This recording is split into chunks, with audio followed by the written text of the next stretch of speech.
Good evening. You're listening to the Xtreme Movie Show. I'm your host, Rob. I'm here with Professor Pixel. Tonight we're covering Xtreme TV, our show where we're covering really good TV shows or really bad ones, but just ones that we find extreme, and nothing says extreme like Twin Peaks from the 1990s. We are in Season 2, Episode 7. Professor, this is the penultimate episode. This is where everything hits a home run. All of the different wavelengths that are going on at different frequencies all hit this particular node, and I gotta say, an incredible episode. And I will tell you, as we discuss this episode, it's no secret that we find out who killed Laura Palmer in this episode. And I mentioned to you before, my only concern about the show was, I said at the beginning, was that whether you're a fan of Twin Peaks or you're watching it for the very first time, unfortunately ABC kind of strong-armed Mark Frost and Lynch into basically doing it, along with some other cosmetic changes to the show. And from here on out, it may get a little absurd and goofy, which we're there for the ride. I have no problems with it so far, but man, this episode is fantastic. Wanted to kind of just summarize where we're at up to this point before diving into this first scene. And of course, episode 1 of season 1 immediately starts off with this beautiful homecoming queen, Laura Palmer, wrapped up in a plastic bag. And we try to find out that along the way, there's a lot of different sides of her that most people didn't know about, and especially for the time was a bit cynical being presenting this on live TV. Then you find out the rest of the town has their good sides and their bad sides, and it gets complicated. People are having affairs with each other. So it's an adult soap opera with this drama, sexual thriller put into it, if you want to think of it that way.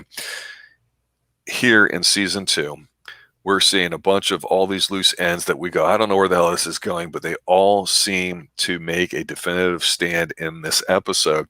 And we left off the last episode too with my boy Harold, the Agorian orchid expert, agoraphobic, excuse me, scratching himself, getting pissy because Maddie and the James gang, played him out and got a Laura's secret diary and stuff. And I'm telling you, there's so many loose ends going here. So let's just dive right into the first scene. We start off with everybody kind of standing in the sheriff's office there right at front there, and they're all having coffee and donuts, but they're not happy about it. There's immediately this sense of seriousness about it, and that's one thing the show can do well, is to all of a sudden get you in a certain frame of mind for it. So why don't you go ahead and flesh out this first couple of scenes here, and let's see where it goes. It's really exactly what you said. They're waiting there. They have their coffee. And then we have Mike, Mr. Gerard, standing there. It's Gerard, but he's being inhabited by a spirit called Mike. Yes. And Mike is starting to utter random things almost. And there's intensity in his voice as he's saying it. It's really good. Going on and on. And then Harry comes out and looks to Dale, and Dale's like, we hear back from him yet? they just completely ignore his rambling. And when you speak of goofy, that's exactly the kind of scene that it is. It almost reminds me of Cooper lying there bleeding, shot in the gut, and yet this one guy comes in, hey, here's your milk, sir. But in this scene, we do learn that Cooper's super, Mr. Lynch himself, is in fact leaving. He gives well wishes, and he's quickly gone. So they get the go-ahead from the lodge. We cut there with the waterfall throwing us up there, and they're bringing person after person, each one to Mike. And Mike is just saying no as he's looking at person after person come along. And we see Ben. I believe we actually hear him complaining in the back for a moment, and he starts marching towards the lobby. And actually, the shot they do it, he looks like the Giant because they're shooting from under him, and he's just marching forward. And once he finally reaches the room, that's when Mike starts freaking out, just screaming and going to the floor. Yeah, it's an interesting, intense scene because it seems like he's not aware of what they're trying to do. They're trying to have the one-armed man, Philip Gerard, who's being currently inhabited through the use of drugs, basically. We're not sure what the composition is. It puts him in a state where he can be inhabited by this playful spirit, Mike, who knows this other playful spirit, Bob, and they're trying to identify which person is the host, basically, for it. So it definitely all of a sudden got supernatural. And the whole thing, too, at this beginning scene is it's like everyone's gearing up to go do different things because Hawk was assigned the task of going to see Harold and all that, which we'll cut to in a moment. But what was interesting about the scene too is, and it's not really pertinent per se to the main storyline. We start off with like Norwegians, then went to Icelanders, then we had the girls from the Tri-County timber beauty pageant in the background that you saw Ben lusting after, which, is part of his character. Here we've got a bunch of sailors, it looks like, and so the place is crowded. It's the most packed it's ever been. But when you see him going, no, no, no, you're right, he does kind of freak out a little bit there. It's like I don't know if he's having a seizure or what, but he falls over on the ground.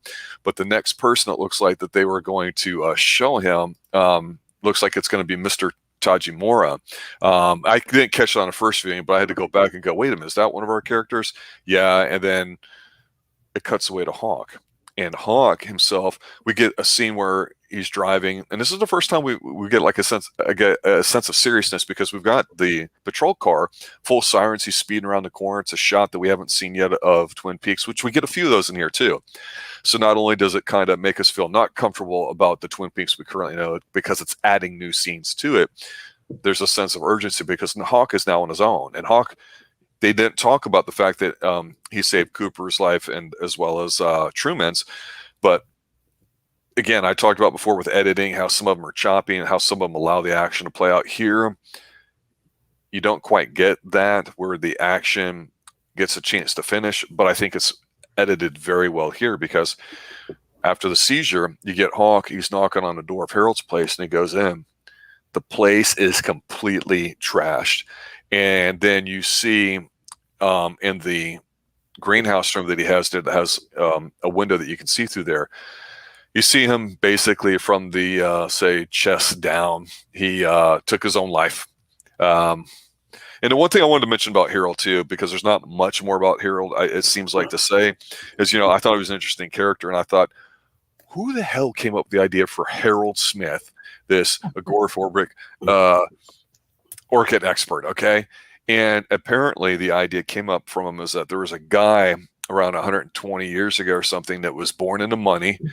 He got married, but he was a hypochondriac and he wouldn't leave his place. So he had that old school Vanderbilt type money. And even though he was married, he hired everybody to do stuff for him, but he soundproofed all the rooms in his house and would never leave him. So he had the occasional fling with a servant, whatever. But what he did was he tried writing poetry, but he kind of wasn't very good. So he got one or two things published. They kind of sucked. But the thing is he wrote like 20 million words worth of life over 4 decades as a personal diary that went unpublished. And it's just kind of an oddity because nobody's produced that volume of work when it comes to words and the way this guy did it. And he's a nobody. He's not a famous author or anything, but apparently one of the writers on the show had thought the idea that it would be kind of neat to pattern somebody sort of weird after this. And, Philip Gerard, the one-armed man, that's from The Fugitive from the 60s TV show, a great show. So that's the thing with Lynch is there's a lot of these little sort of things that can add a lot of nuance to it if you are into those old shows or old facts. You don't have to know it all. It makes it even goofier because when I first watched it, I had no idea why the hell can't he leave his damn house? He's not a friggin' vampire. What's going on? But now I'm like, oh, I get it. And now I'm like, oh yeah, this is a weird dude. So rest in peace, Harold. You were a nice little side character too. And as we'll find out later in this season 2 of Twin Peaks, there's going to be a lot more side characters too. And some new ones making their appearances here in this episode later. But yeah, a little long-winded there to basically say it's a very short scene, which after that we cut into Louis Armstrong, What a Wonderful World. It's a great tune. It's It's just a timeless song. A lot of younger people may not know it, but played at weddings all the time. This big fan favorite for a lot of people for a very long period of time. Played at my wedding, everything. But you see all these pictures of Laura at home, and you get the Palmer family sitting there having their morning cup of Joe, and Maddie's basically like, yeah, I guess I'm gonna go back home to, was it Missoula, Montana, I think is where she's from. And so it's not really a big scene, but it kind of calms you down after what we just saw with Harold. Not much is going on. They focus on the record player, and they seem like a very warm, happy family. But they cut back to Harold and being taken down, and Cooper's arrived at the scene there with Hawk at Harold's place. Hawk has fallen some pages because the place is just trashed. He's in a fit of rage. A lot of his orchids are spread everywhere. Laura's diary is just mangled out. There's tons of different pages. This guy recorded people's lives. That's what he did, but they found out that they've got the diary of Laura Palmer somehow. So we'll stop right there before we go into the Leo scene. But what's your take up to this point here? Yeah, no, I'm very disappointed that Mr. Smith has decided to leave the building. Yeah. I didn't know what you just told me about who he was based around and stuff. That's a cool tidbit. I didn't know that. And it's even more sad now that he's already gone. And I really think I'll go on to him in just a moment. I want to talk about the Palmer household. Mm-hmm. You're absolutely right. It was surprisingly calm. It was a very happy scene, which isn't something we expect. Usually it's outlined by some sort of sense of tragedy, and going through the scene whenever Maddie is saying how, okay, I think I have to go home. I have a job. I have my apartment. And Leland, I didn't expect this, says that he absolutely understands that, yeah, she has to go. And Sarah, out of the two, seems surprised that it's okay for her to go ahead and go. And it's surprisingly wholesome. It is. It's not a feel good, a happy thing. It's just, okay, yeah, that makes sense. It works. I agree with you on that.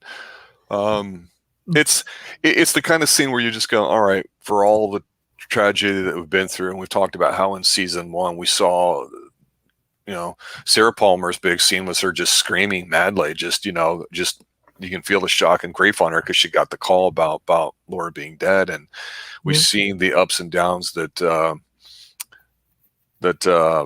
not Ben, Mr. Palmer has gone through. Leland has gone through. His hair even changed color too, but he's back. He seems like his normal self a little bit, and you're absolutely right. I do want to go ahead and go back to talking about Mr. Smith, because we do get that scene where they're saying, oh, look, here's the diary of Laura Palmer, and we hear his suicide note, which is just a bit of French that says he's a lonely soul. And the transition from here is really interesting, because they're taking photos. It's a crime scene. They have to go ahead and take pictures. And this flash, after they read, this is the diary of Laura Palmer. The light consumes the room, and we fade to black. It's a clear cut to commercial, but I still found it neat. Harold's note, I am a lonely soul, he speaks in French. I thought the young kid in the suit in the house across the street said it too, or something. I'm not quite sure on that. I'm gonna have to go look that up, but I feel like we've heard that before. I do know that I have heard it before. We had recently covered Boss Level with Mel Gibson and Frank Grillo here on the Xtreme Movie Show on our Kickin' It channel, where we do action films and lots of films from the 80s. This one just came out last year on video on demand, and it makes extensive use of a group called Boston, which is one of the biggest acts of the 70s, early 80s. Tom Schultz was the lead guitarist on there. He's known for a lot of things there too, but the voice behind Boston was a guy named Brad Delph. I used to work with a guy that would occasionally do, the sound for him at small gigs a few years back. But that's before Brad Delph passed away. He passed away by hanging himself. And you know how he did it? He wrote a note on there as well in French saying, "I am a lonely soul." But nobody really knows to this day if he got that from Twin Peaks or not or what. And it's a shame because he had a very unique voice, extreme range, and everybody that knows Boston, especially from the 70s, Don't Look Back, Foreplay, a Long Time, Amanda, all that stuff. They were a super group with only 2 or 3 albums, but they're mixed so well. Everybody had Phantoms Comes Alive in the 70s. In the 60s or 70s, you had Herb Albert, Tijuana Brass. Then you had Boston. Everybody had it. And I was only a kid in the 70s, but everybody had it. So just kind of weird because I remember when this came out, Boston was still, in the consciousness of rock and rollers and stuff too. But when he passed away about, I think it was in 2007, 2009, it kind of made me think about Twin Peaks or something because I had heard that before. So it's just kind of weird how sometimes life imitates art and vice versa. But to your point, try not to segue too much here and go off topic a lot. This, like I say, this episode, a lot of things seems like they come to a sense of finality, and we're redigging our feet in and projecting a new path that we're going towards. Because in the next scene, the Leo scene, we get. Go ahead. I'll go ahead and take this one because Okay. they're just the start of this scene. It's Bobby, Shelley, and Leo, and they're all sitting around the table. It's breakfast time, and Bobby basically starts mentioning how he needs to go to school. He's missing class right now, and that he can't keep telling his parents that he's staying with Mike. And from the sounds of it, because Shelley's clearly having problems, she's not able to work. She has to do this with only $700 a month. And it does sound like Bobby's pulling back a little. And Shelley pretty much calls him out on it. And Bobby's like, hey, I'm committed. And he starts saying how he thinks that Leo was hiding money somewhere. And this is the first action we see of Leo in forever. Leo goes and then whistles and says, "New shoes," like a parrot. Or like the bird that got whacked. Yeah. Oh, Waldo. Waldo. Yeah. But Bobby, for what I say about him, how I give him a hard time whenever he starts leaning into that, oh, he looks like an asshole situation. He does figure out pretty quickly that him saying new shoes, that could be a lead. And I think it's a good choice for him to be spitting out oatmeal and drooling a little bit, because it's not like he's laying in a hospital bed and comatose and just, on the lifeline. He's functionally there. And obviously, I think it's safe to assume that he's not going to stay in this state forever. We don't know that, but I just don't. I'm loving enjoying here because we know he was the original guy that seemed like he was going to be bad guy number one, first on our list of suspects. And we know that he was having Bobby and Mike run drugs for him from that side because it was kind of connected through, One Eye Jacks and all that too. And even though in the TV show's timeline, we're only 2 to 3 weeks in, it feels like a lifetime ago because these were episodic weekly. So it's like, yeah, of course this makes sense. Bobby would say something like that. It follows its own internal logic. It spent all that time initially setting up that we're like, yeah, okay, whatever. He was into bad stuff. We know that he was. We know that he hid stuff. So Bobby's spot on here. Absolutely. Shows how sharp he is. And quickly, it moves right along. And we'll be coming back to them, and I'm very excited because it brings back something to me. But we cut back to your favorite girl. No, okay, not your favorite girl, Rob, but Audrey's everybody's favorite girl. Audrey, that's right. It's in Ben's office, And Audrey is saying that basically she knows everything that's going on. And Ben is trying to say that, no, you're completely misunderstanding all of this. And it all stops whenever Audrey says, "Do you remember Prudence? I wore a little white mask." And it calls back to the scene in which Ben was ready to meet the new girl, which was Audrey. And he knows at that point he's in too deep, and he starts answering her questions. He's owned One-Eye Jack for 5 years. He knew Laura was there, didn't mean for her to be there. And he admits that he slept with her. Yeah, Audrey they loved her. Yeah. Well, because Audrey asks, "Did you kill Laura?" And he's shaking his head. And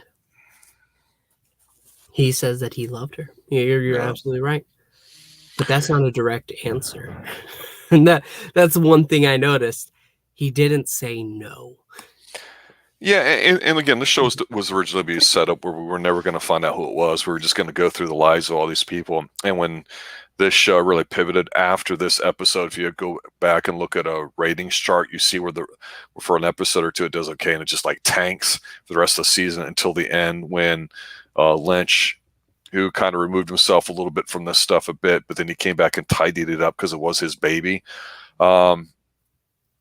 That's just the reality of the situation without really explaining anything specifically for those that may not be familiar with the show. They're listening to it as we go along. It's one of those things where that's the way TV was done, and now everything's dropped on the same day for the most part. I think it ruins things, but it's okay. So we'll find out who kills her here shortly, and we'll see what the feedback of that is. But the neat thing about him is we always said he was very good at a bad guy. He loved the fight with people and all that too. It was what he got off on. He's a power dude, and he really is like an alpha. But here he does seem bothered that Audrey figured this stuff out, and he doesn't seem concerned like, oh my god, I gotta kill my daughter now. But he's like, oh my god, my secret's found out. I really do love Laura. He seems like Laura was his weakness, like she was many people's weakness. She was the mirror in each person's soul, let's say, of what they needed. Laura seemed to be able to provide, and that's the whole take that I have on her effect on people. Because in this next scene, we get another pretty emotional scene for Way. We get Norma and Shelley at the diner where Shelley's basically telling her, hey, look, with what's going on, can't really do it. Now, Norma just has this look on her face, and I can't tell if she's bad acting or staring at her, about to cry, or she's annoyed. I found myself watching the scene a few times because Shelley's got to turn on the tear factory, and she does a good job with it. It's not a very long scene, but they do seem like they do like each other, even though that one's older than the other. Looks like Norma might see a little bit of herself in Shelley and vice versa. They had their girl date when they went out too. So they're kind of neat together, even though it's not the same thing as them Scooby doing it. And then Shelley goes to get some stuff because we also get Nadine coming in, and she's sitting down there with Big Ed. And she's still acting like she's in high school. She gets a couple chocolate shakes. She's just being absurd. The looks on his face is like, oh shit, what did I get myself into? I don't know what the hell's going on or how to get out of it. She's just holding the glass, and she kind of accidentally breaks and gets blood all over her hand. She's like, oh, I could just kiss you. It's like, okay, it's there. It's kind of like after the couple emotional deep scenes, it's something to kind of go, okay, it's not too intense or whatever, but not much really going on with that. Did you want to add something to that? Yeah, no, it's not just that she could kiss him. She says specifically, with her bloody hands, how she could kiss Ed to death. And you can just see Ed is... I feel so bad for the man. Out of all the people in Twin Peaks that would want to end it all, let's say, I couldn't blame Ed at this point. He is in a terrible situation. And my gosh, it's like watching a horse with a broken leg at this point. I don't know if you noticed, but when this scene started, it seems that there was some new music that was thrown in there that we haven't gotten before. Do you mean background music or song? Yes, the background music. I wish I could remember exactly the tune that it went with, but it was new in that scene where she goes ahead and quits. But other than that, yeah, no, Ed is just, he's in a terrible situation.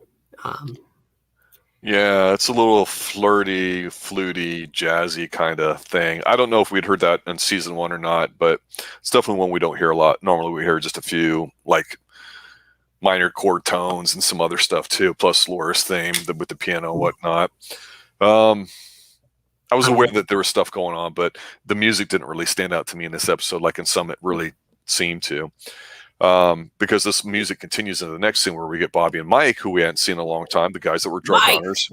Yeah, Big Mike.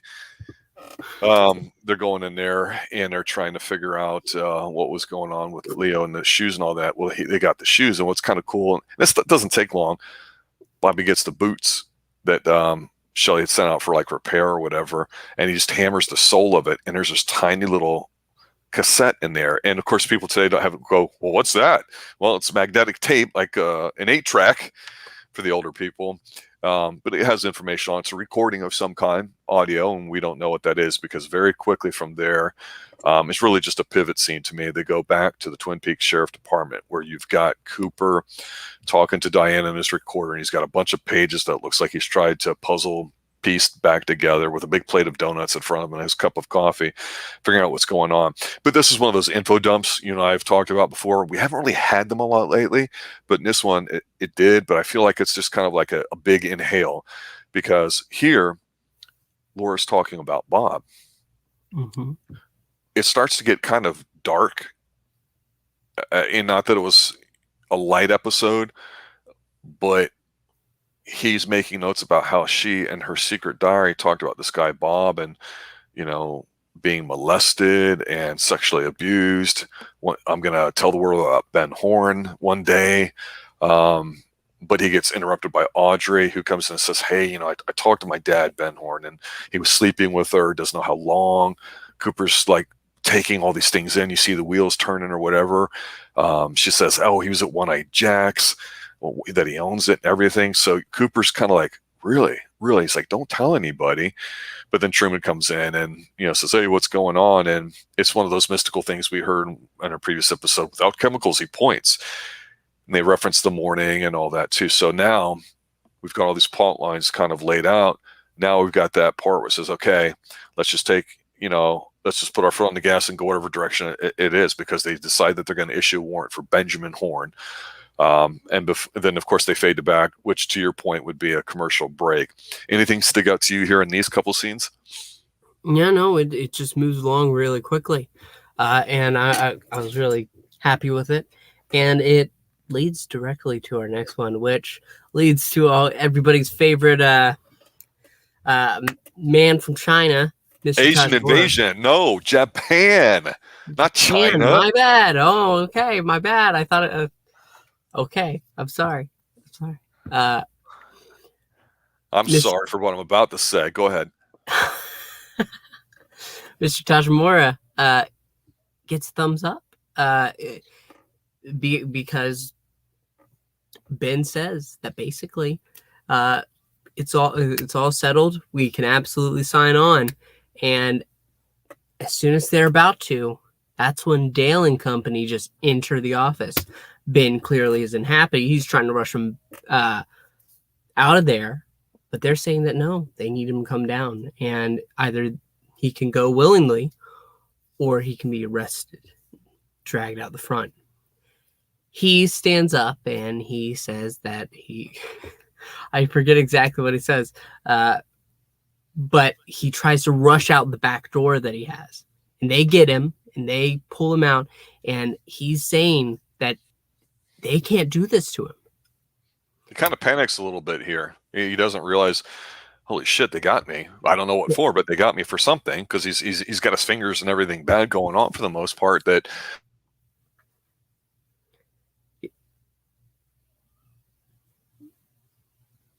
yeah.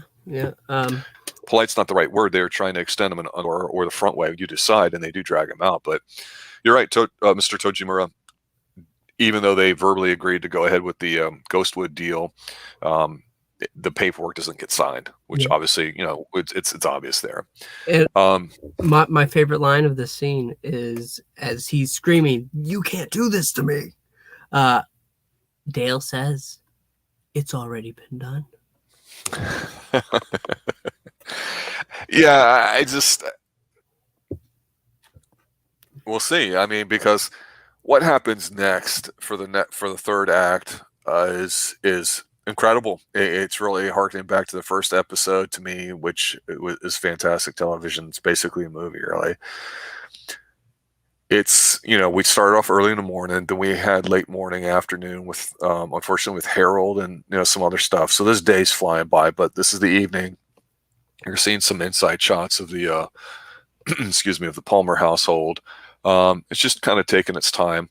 And this scene is being cut with a couple other scenes, so we may jump around a little bit, but I'm going to try to just do each one sequentially, not skip ahead. We know that, like you say, it was a calm household earlier. We don't hear anything, but then you see come into frame on the bottom of the stairwell, Sarah Palmer kind of pulling herself down the stairs, and she's just muttering Leland's name. And this is just a creepy one-note kind of tone going on. You don't know what's up. You're like, well, holy shit, this really got dark all of a sudden. It goes up to the ceiling fan, which we saw in the first episode too. And it's a tease because it only lasts for a couple seconds. Because from there, they show back at the sheriff's department there, they show where they're bringing in Ben. And it's like, well, yeah, it's like, we really want to see what's going on because we just got teased with something really dark and we got him going in there. We see in one of the frame when they go to put Ben in the cell or the holding room, we see the log lady coming in, and it's not a goofy log lady chewing gum. She says there's owls in a roadhouse. And again, this seems really dark and stupid, lady holding the log, giving it. But the way they do this here is just it's pretty good because Cooper senses that something's going on and he says, "It's happening, isn't it?" And she's like, "Yeah." And I know she's a weird character, but what also makes this next 10, 15 minutes we're going to talk about is when they do these transition scenes, they're starting to show parts of, Twin Peaks. Like I said, some we haven't seen before. We get a full moon shot here that we haven't seen. It's just dark and brooding and mysterious and all that too. So 2 quick scenes before we get to a major scene there. What's your take on those scenes? Yeah, no, I absolutely agree. It is very chilling almost as you're watching. You're like, this is the turning point. We've had serious things all along, but this is it. And but we do get some light information in here that throws us for a loop somewhat. We have Pete. He's sitting alone and he hears something like in the hall. Turns his head and he sees Mr. Tajimura. Mr. Tajimura runs up to Pete, wraps his arms around him, and just full out kisses him. And in that voice, "Since the moment we met, I've been attracted to you." And then it's a lighter, feminine tone. It's Catherine. Yeah, damn it. This pissed me off because we talked about the bad makeup. We thought it was a shitty effect just because Harold had that stupid blood on the rake already on his face. And I can't believe it. That's rule number 1 is nobody's dead until there's a body. And then rule 1A, B is you're still not sure, just because it's a movie. And then rule 2 of this stuff is whenever a character is not on screen, they could be another character that's new one. And damn it, I friggin' fell for it again in this because I totally did not remember it. She did such a good job for it. She's there with Mr. Tajimura. She takes the glasses off and she's like, "Dummy, it's me." And he's like, "You look awful." And then they start laughing and like she actually seems happy to see Pete. Holy crap, where's she been? Damn it, that's why she's so good. You're absolutely right. Holy crap. Great scene. It was fantastic. It is the highlight of what we're about to talk about because we're about to get real low. Did you know this was the case, or did this surprise you? I'm watching with people, and the first time somebody said, holy shit, that's Catherine right there. I was like, what? Yeah, you could tell as Oh, soon as the name was said. but you didn't know that. Somebody pointed it out to you, right? That's true. I knew obviously it wasn't actually an older Asian gentleman, but Right. I wasn't sure who the hell it was I feel until so it was. stupid trying to get the Ghostwood deal. It's right there in front of your face. I feel like a moron. God, I'm like Andy. Yeah, you're not at that point yet. Don't worry, you're no deputy dumbass. Well played, Catherine. Piper Laurie did this, and she won an award for her performance in this TV show, and it's well deserved. Dang, it was really good. It really, really is good. Then there's a cutaway nature scene again, like the trees, wind blowing through it. The trees are prominent, along with the. We haven't seen the traffic sign overhanging lately. We've seen that a few times. Don't know if that's going to come back or not. But we come back to the scene that we got teased off, or just a couple minutes earlier, with Sarah dragging herself across the ground. She looks into the living room where they were sitting earlier, and it's dark. You can see, the moonlight coming through the outside, and there's just like one or two lamps on. Nothing's in the room. But you see this white horse kind of materialize and go away. Symbolic. You can put a lot of different things to it if you want. I'll leave that for other people to say something about it. I'll just say I think it's the first time that we've seen it, but the record player that was playing earlier is now playing, but just scratching along. And again, if you're not used to record players, when the record ends, it would just stay there and just make this sound.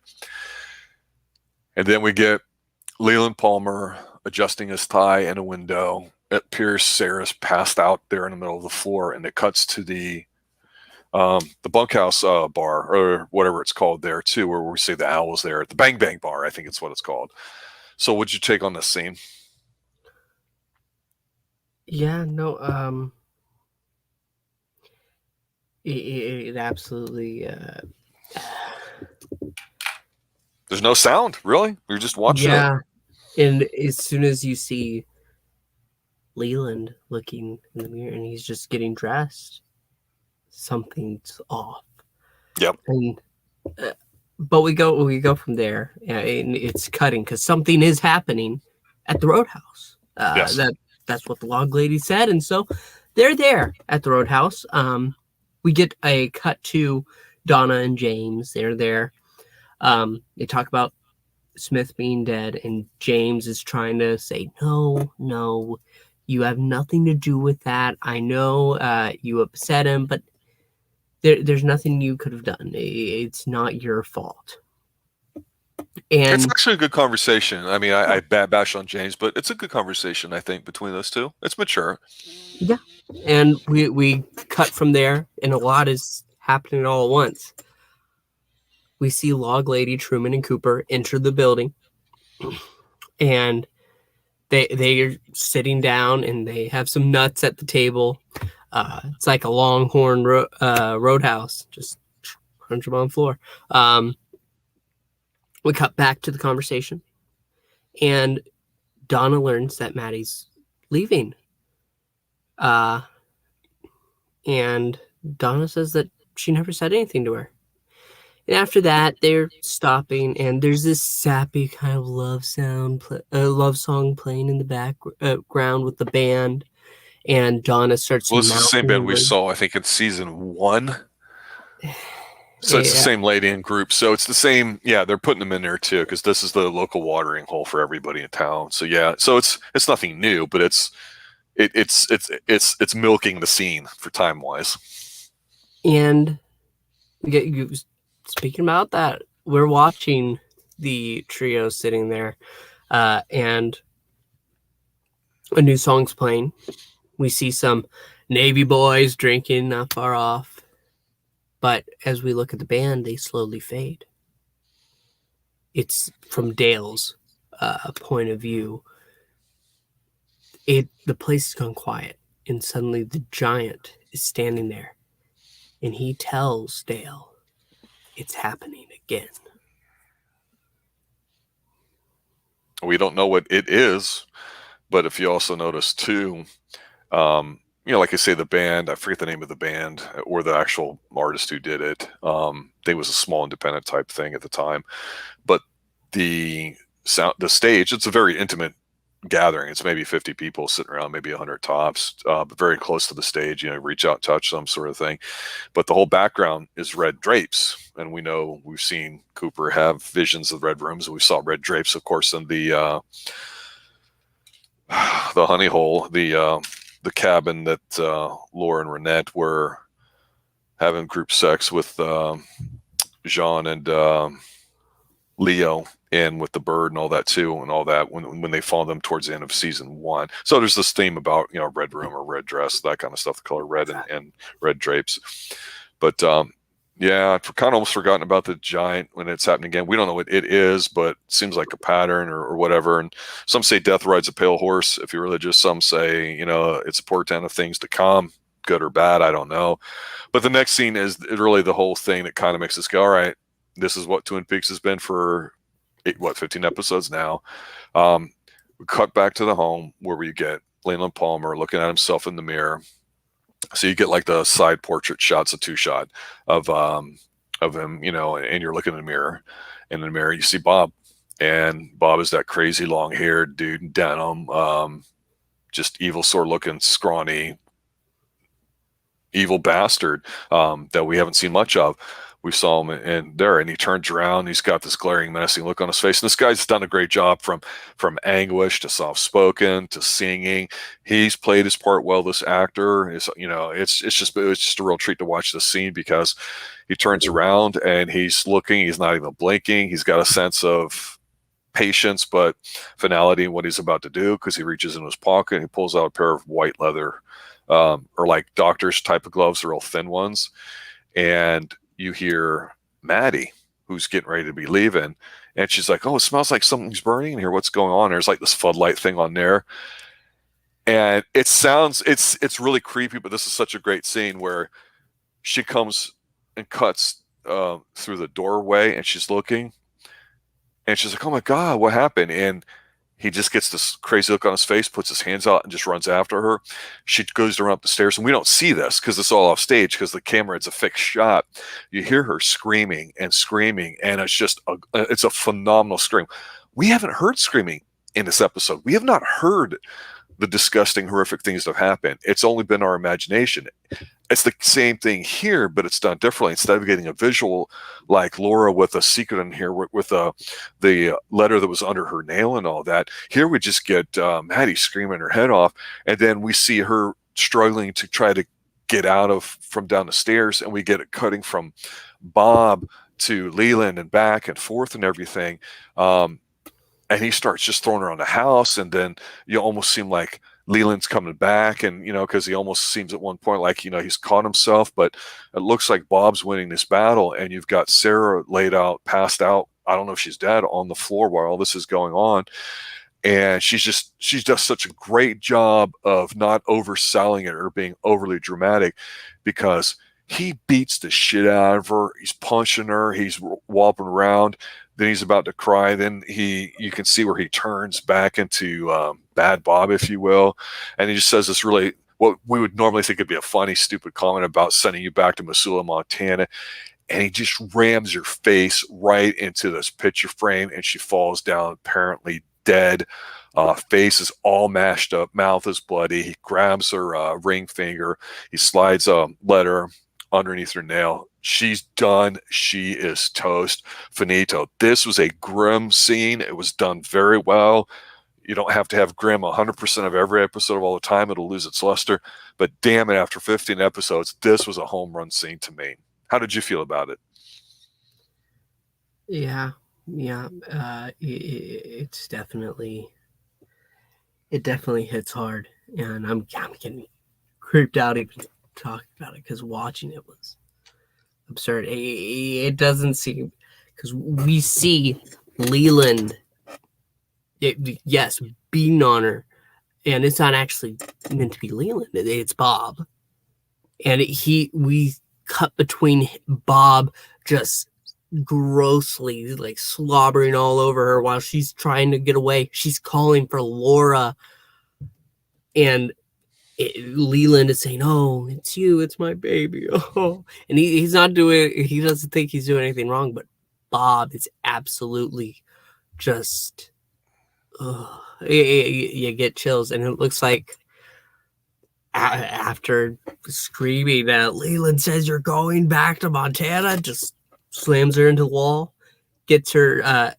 She's on the floor, slides. I thought it was a D, could be a B, I guess, under her nail.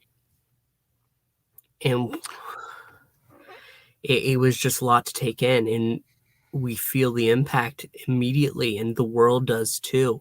It feels, because we go from there back to the roadhouse. The giant fades, and the Cooper's reaching for his ring, which the giant promised to return. The old guy who just delivered milk while Cooper was shot on the floor, he walks up to him and says he's so sorry. We see Bobby is there, and he's looking lost. He doesn't know why, I guess, but he looks devastated. And then Donna and James. Donna's crying out, and with one final shot of just red curtains, the episode ends. Yeah, it's a great episode. Like I say, unfortunately, this is the episode where people think it nosedive in terms of quality, and because it appears the killer technically seems to be the supernatural entity that inhabited Leland Palmer, and through that vessel killed Laura. But we don't know why. We don't exactly know how. But we had only briefly touched about these spirits earlier. I think in season 1, maybe a little bit here, because there's all these other things going on too. So again, the network wanted Lynch to basically shoot the wad and say, oh, well, you got to have it that way. Just like the original population was only supposed to be like 5201, not 52,021. But they said, no, you need to make it bigger because people watching TV aren't going to watch a small town sort of thing. It's pretty interesting, how much control you may or may not have, and somebody of Lynch's stature to want to do something on his own terms. I can see where he'd be frustrated. He certainly probably had more creative control, I'm imagining, over the series than a lot of people did on theirs, because the show had its own template. It had its own rules that it made up along the way, but everything seems to be pretty consistent. And, we can always nitpick about some things with it later, but yeah, great episode. We'll see where this takes us. I don't feel like, okay, that's it, time to go home, we know who the killer is, because it only opens more questions and it gets a little more crazy. And we see the impact that Laura's had on everybody in town, and we still see that there's more layers of it. And now we've got Catherine Martell back in. She seems like she almost cares about Pete, because before she was just an evil bitch. But damn it, her and the whole Josie thing, we're going to see how that plays out. And, Hank, we haven't seen too much of lately since we saw him at One Eyed. So there's plenty of meat on the bone here to chew on. I will say this, like I say, we're going to be going through this, then the movie, and then the season 3, and then we'll see what happens after that. But for me, obviously there's a lot more to Twin Peaks than what we thought originally. There's definitely some sort of nature spiritual thing, something having to do with the woods that they've talked about. Mentioned a few times Hawk, mostly, I think, because he gives the Native American pastoral type vibe, and it's legit, where somebody like Cooper saying it, it's not going to be. I bag on James all the time, but he does seem like a somewhat solid stand-up guy. You can't kind of be mad at for that, even though he's kind of a pudwhacker. But he's a good guy, if we had to divvy them up. Bobby's an emotional wreck, doing bad things. Shelley hasn't paid the piper yet with Leo. A lot to go on here, but I'm telling you, when this came out, when everyone was talking about what this happened, man, there was nothing like this when this was out of time. It was fantastic. It was great. Looking forward to next week's episode. Any final thoughts or themes other than, I assume your expectations have been met by the show. I don't really know, but now that we know who the killer is, what's your feeling on how Twin Peaks is going to go? I don't know. I don't feel that we do. I mean, I guess we'll have to look. They have to give more information, fill out exactly what they mean, because something about it is hitting me as off. Obviously, he used Leland against Maddie, but I don't know if he was the vessel that was used for Laura. We don't know the rules of these spirits and vessels, so that may be true to a point. I don't disagree with you on that, and it was mentioned earlier by Mike, in Gerard's body and his vessel, saying, well, he's a little different. He likes to do things, and he kind of gave us the rule set of that spirit world, and that's probably the biggest take we've had on it so far. So yeah, I could agree with you on that. I'm not going to say that I guess he's the killer, because we technically don't know that yet, but it sure seems that way. But maybe I'm wrong on that. We'll find out. We know that Bob is the killer. That's a period. Yes. Who did he use? Why? And what were the circumstances that led to that? That's what I want to know. But other than that, yeah, no, I'm excited. Things are coming together. We need to find out all the details, and then we'll go on from there. Yeah, start off strong, leave them on a cliffhanger. Ancient formula always works. All right. There you have it, ladies and gentlemen. Thanks for watching. Thanks for listening to the Xtreme Movie Show. Xtreme TV, our channel where we cover TV shows that we like. Twin Peaks, Season 2, Episode 7. We find out Bob is the one who killed Laura Palmer, and we're going to see where that takes us going forward. So we're about halfway through our Twin Peaks experience. Hope you're enjoying it. The activity, I got to tell you, Pixel is just incredible. Such passionate fans that they go back on a rewatch and pick out details they've missed. We're trying to just go by talking it to each other, especially on the first viewing for you and the first review viewing for me after 30 years.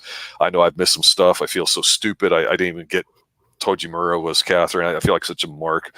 But hey, we might get Lucy back. We might get Andy back. We might get Bobby's father, Major Briggs, back. We might see some other stuff too. Lots of things to look forward to for the show. So till then, thanks for listening, everybody. Have a good night. Stay extreme. Stay extreme.